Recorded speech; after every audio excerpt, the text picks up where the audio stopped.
فنا تعلیم در سے بے خودی ہوں اس زمانے سے، فنا تعلیم در سے بے خودی ہوں اس زمانے سے، کہ مجنوں لام الف لکھتا تھا دیوار دبستاں پر۔ السلام علیکم ناظرین، وہ غزل کہ جس کا آغاز ہو چکا ہے کہ لرزتا ہے میرا دل زحمت مہر درخشاں پر، میں ہوں وہ قطرہ شبنم کے ہو خار بیاباں پر۔ اس غزل کا ایک اور شعر لے کر آپ کی خدمت میں حاضر، بلکہ شعر بھی ایسا کہ لازوال قسم کا شعر ہے، جس میں ایک بڑا فلسفہ جو ہے وہ پیش کیا گیا ہے، لہذا میں چاہوں گا کہ میرے ناظرین و احباب اس ویڈیو کو آخر تک دیکھیں۔ تو حسب دستور سب سے پہلے اس میں موجود تراکیب اور الفاظ کا ایک جائزہ۔ اس شعر کا آغاز ہی جس لفظ سے ہو رہا ہے یا جس مرکب سے ہو رہا ہے، یہ خود ایک چیستان ہے۔ اس کی مختلف انداز میں جو ہیں وہ تعویلیں یا یوں سمجھیں کہ توجیہیں جو ہیں وہ کی گئی ہیں، تو آپ کے سامنے ان میں سے جو مناسب ہے وہ پیش کرتا ہوں کہ فنا تعلیم درس بے خودی، یہ پورے کا پورا ایک مرکب ہے۔ فنا تعلیم یعنی فنا کی تعلیم حاصل کرنے والا، اس کو اس میں صفت کہا جا سکتا ہے۔ فنا تعلیم کہ جس نے کسی چیز سے جو ہے وہ فنا کی تعلیم حاصل کی ہو، اور وہ چیز جس سے فنا کی تعلیم حاصل کی ہے اس کا تذکرہ جو ہے وہ تعلیم کے مضاف الیہ کے طور پر ہے۔ وہ کیا ہے؟ درس بے خودی۔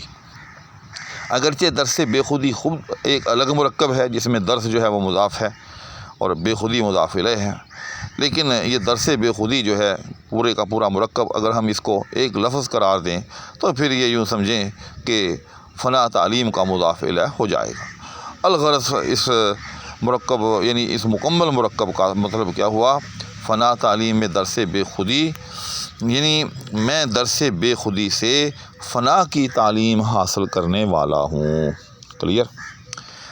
درس بے خودی، بے خودی یعنی اپنی ذات کی نفی، بے بغیر خود انسان کی اپنی ذات، یعنی بے خود یعنی میرا اپنا کوئی وجود نہیں ہے۔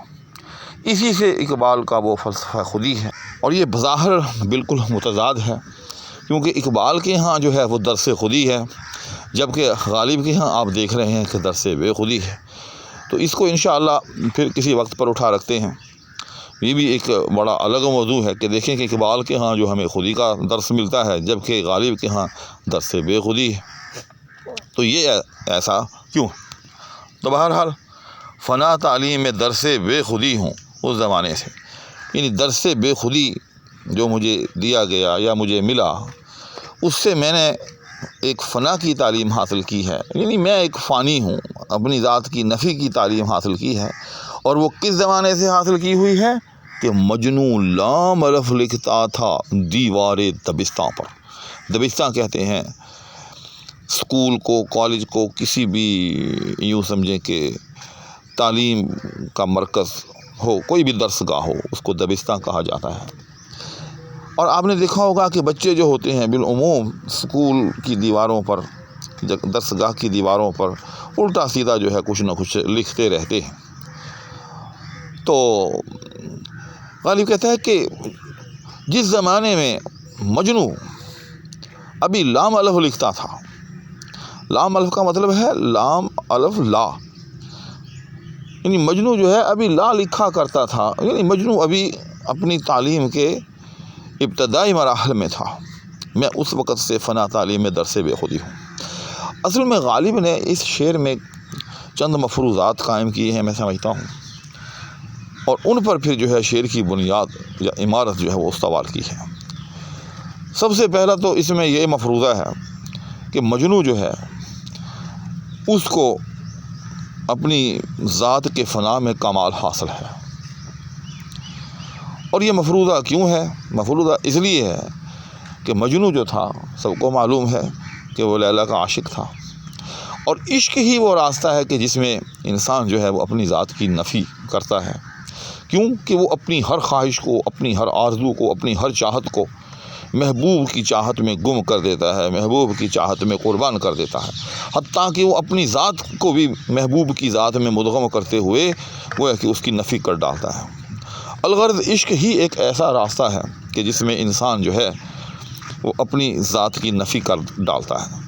اور مجنوں جو ہے اس کو دنیا عشق میں جو مقام حاصل ہے وہ سب کو معلوم ہے، قطع نظر اس سے کہ کیا وہ ایک حقیقت ہے یا ایک افسانہ ہے، جو کچھ بھی ہے، لیکن لیلا مجنوں کا قصہ جو ہے وہ ایک سند کے طور پر مانا جاتا ہے۔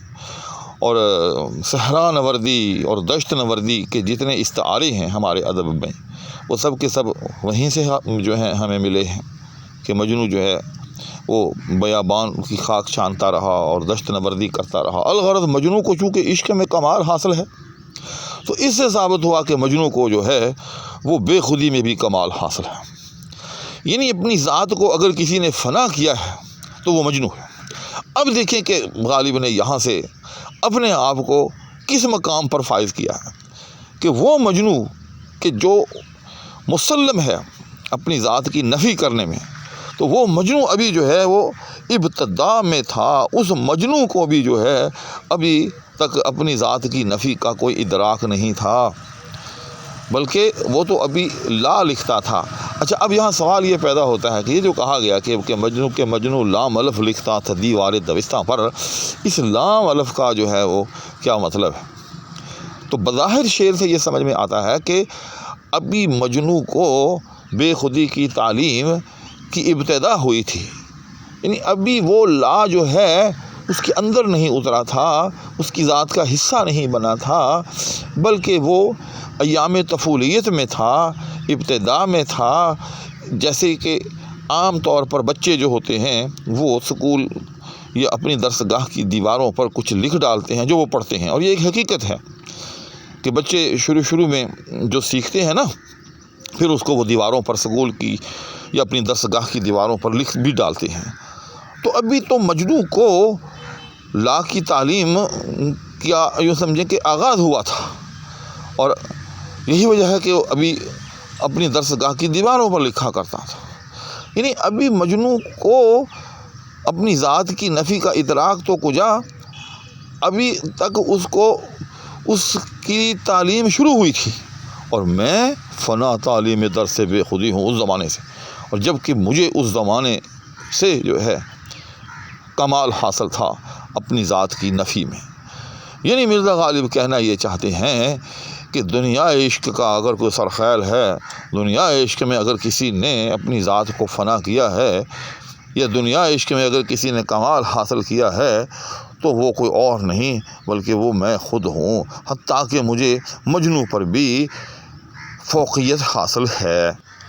اب ناظرین، آخر میں ایک سوال کہ جس کا تذکرہ میں نے شروع میں کیا، اس کا اختصار کے ساتھ جواب میں یہاں بھی دینا مناسب سمجھتا ہوں کہ اقبال کے ہاں جو ہے ہمیں درس خودی ملتا ہے، جبکہ غالب جو ہے وہ ہمیں فنا تعلیم درس بے خودی دکھائی دیتے ہیں۔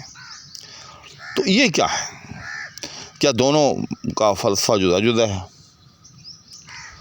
ان میں تطبیق کی کیا صورت ہو سکتی ہے؟ یا کہ صورت ہو ہی نہیں سکتی؟ تو اس کا جواب یہ ہے، یاد رکھیے گا کہ یہ دونوں الگ الگ باتیں ہیں، یہ الگ الگ ڈومینز ہیں۔ وہ کیسے؟ کہ اگر انسان کا واسطہ اپنے محبوب کے ساتھ ہو، چاہے وہ محبوب حقیقی ہو اور چاہے وہ محبوب مجازی ہو، تو پھر انسان کو کمال حاصل کرنے کے لیے اپنی ذات کی نفی کرنا پڑے گی، یعنی وہاں درس بے خودی کام آئے گا، وہاں درس خودی کام نہیں آئے گا، درس بے خودی کام آئے گا۔ یعنی اگر معاملہ اپنے معشوق کے ساتھ ہو، محبوب کے ساتھ ہو، بھلے حقیقی ہو بھلے مجازی، یا آپ اس کو یوں بھی کہہ سکتے ہیں کہ اگر معاملہ خالق کے ساتھ ہو، اور اس کے برعکس اگر آپ کا معاملہ جو ہے وہ مخلوق کے ساتھ ہے، یعنی عشق کے معاملات نہیں ہیں بلکہ دنیاوی معاملات ہیں، جیسا کہ آپ کو اقبال اور ان کے کلام اور اس کے پس منظر کا علم ہی ہے کہ وہ ہند و پاک میں موجود مسلمانوں کو بیدار کر رہے تھے، وہ انہیں اپنے پاؤں پر کھڑا ہونے کو کہہ رہے تھے۔ تو وہاں درس خودی کام آئے گا کہ اپنے آپ کو پہچانو، اپنی ذات کو پہچانو۔ یہ جو تمہارے مخالفین ہیں یہ تو تمہیں فنا کر دینے پر تلے ہوئے ہیں، لیکن آپ نے بقا کی خاطر کیا کرنا ہے؟ اپنی ذات کو قائم دائم رکھنا ہے۔ تمہارے مخالفین جو ہیں گویا کہ وہ ایک سمندر کی صورت ہیں، اور وہ تمہیں جو ہے وہ ایک قطرے کی صورت میں دیکھنا چاہتے ہیں، اور وہ جو کہتے ہیں نا غالب کے ہاں ہی کہ قطرہ دریا میں جو گم ہو جائے تو دریا ہو جائے، غالباً اس سے ملتا جلتا مصرع ہے غالب کا، تو وہ تمہیں ایک قطرے کی صورت میں کر دینا چاہتے ہیں، لیکن آپ نے اپنی ذات کو قائم رکھنا ہے، قطرہ نہیں بلکہ آپ نے سمندر بننا ہے، آپ نے اپنی خودی کو پہچاننا ہے۔ تو ناظرین، امید ہے کہ اس تطبیق کے ساتھ درس خودی اور درس بے خودی میں جو بظاہر ایک تباین نظر آتا ہے، ایک تغیر نظر آتا ہے، اس میں کچھ تطبیق کی صورت نکل آئی ہوگی۔ اسی کے ساتھ دعاؤں کی درخواست کے ہمراہ اب آپ سے اجازت چاہوں گا۔ اللہ حافظ۔